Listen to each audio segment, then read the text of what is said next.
There's a video being circulated on the World Wide Web, and it was put on there by a group called the Truth Tellers.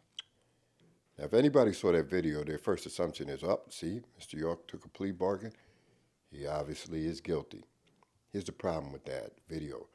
The Truth Tellers, as they so eloquently call themselves, did not tell you that that video was done at night and on the weekend. What court is open at night and on the weekend, especially in the South? The other part of it was, if you notice the condition that Mr. York was in, they didn't bother to research and ask what's wrong with him. He was put under extreme duress. He was in a plexiglass booth with a strobe light flickering in his eyes all night and all day. He hadn't eaten, he hadn't showered in days. So what they were doing is they were trying to break him down mentally. That's what they were doing. And then they held this kangaroo court on the weekend at night while he was under a state of distress. That's what he was in.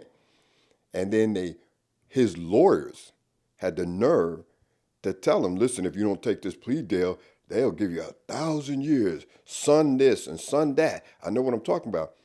He's calling Mr. York's son, and Mr. York is older than he is. So nobody was really there to help Mr. York. They were really there to bury him, and they thought they was doing a good job. And once they were under the assumption that he agreed to or accepted, now this is what the Truth Tellers left out.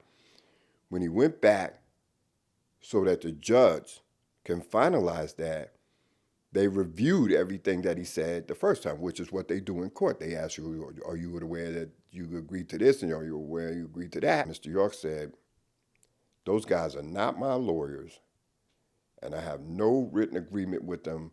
Those lawyers belong to my sister, and I signed that under duress. That meant that that deal was out of the window, and that case came to an end.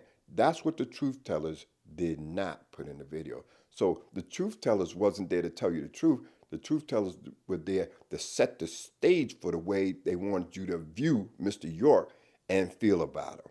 So let's get the truth out of them. Let's find out who they are.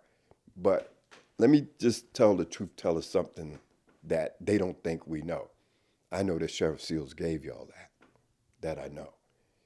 And you ran like the rabbits that you are to set the stage for this idiotic agenda that y'all have. And you know how you guys do. Your thing is like, anybody that you don't like, you make it look like, he's a bad guy and you want everybody to follow. But that's not going to happen. The thing that we learned from Mr. York is don't believe anything.